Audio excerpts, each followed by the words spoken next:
Are you talking about the horses being wild or the people being wild? Well, actually, it's a little bit of, well, the people being a little bit wild. And the book is compares dating to horse racing. And I call it Sex and the City meets the Wizard of Oz.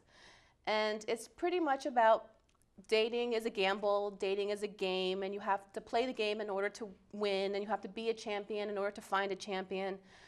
So it's a fictional, dark comedy about dating.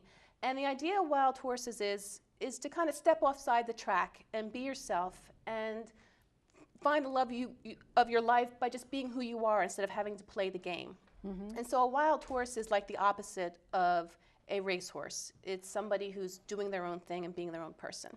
So it's a non-fiction. It's fiction. Okay, it's fiction.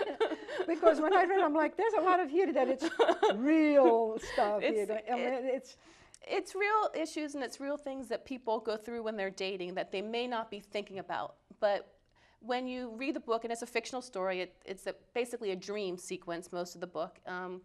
But when you read it, you pick up a lot of things about dating and maybe some of the mistakes that you're making or some of the things that you see your friends going through. And it just gives you a lot of dating advice, you know, things you would not think about as you're dating or looking for a mate. So would you recommend this to people that are dating? Readers that are on the dating game? Probably who are dating, who are single, who maybe, probably the person who would get the most out of it is that single person who's given up. Like, I can't find who I want to be with, or given up on love and think that there's no hope for them. And I think that's the person to read this. And I think that was my inspiration. Okay. Good. Have you ever owned a horse? I mean, how did you know so much about horses? Actually, when I was younger, right out of college, and it started with my fashion career, I worked for a man who designed product for racetracks.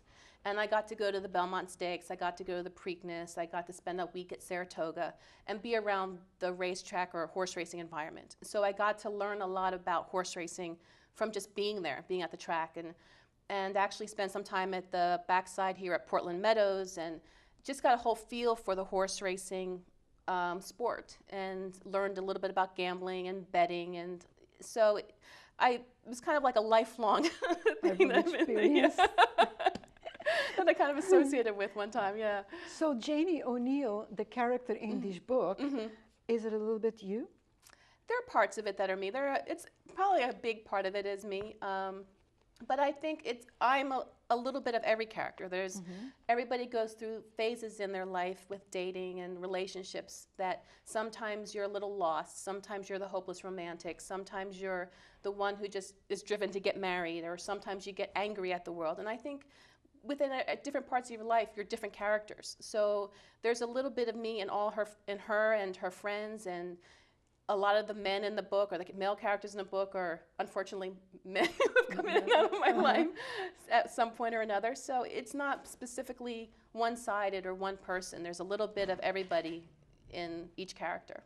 Let me ask you a question about, still on the wild horses, before we go into Edge of Civilization. Sure.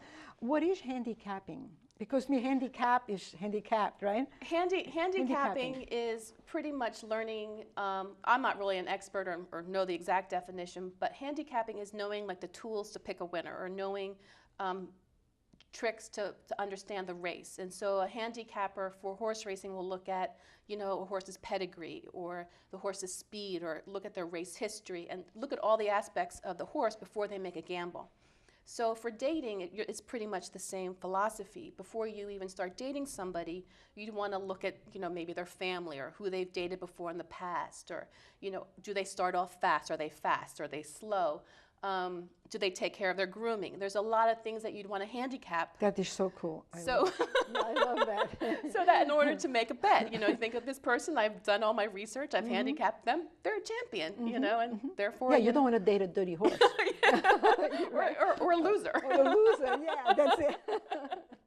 So, you know. I love it. So there are women that are wild horses, and there's men that are... Men are wild horses. Yeah, it's just, why not, right? A wild horse is somebody who I just think who's gotten off the track and started going round and round in the dating cycle and just decided to be themselves, be single, be independent, do their own thing, follow their own, walk to the beat of their own, drummer, so to speak. And when love hits them, love hits them. And I think so many people are so determined and, to find a mate, they'll do anything and not be themselves. And when you're not being yourself and you find love or you find somebody, that's not going to be the right person for you because you're not being yourself. And there's also the danger of settling for Exactly, less than what you should be. Exactly. So just be a wild horse and just go out and do your own thing, and love will find you.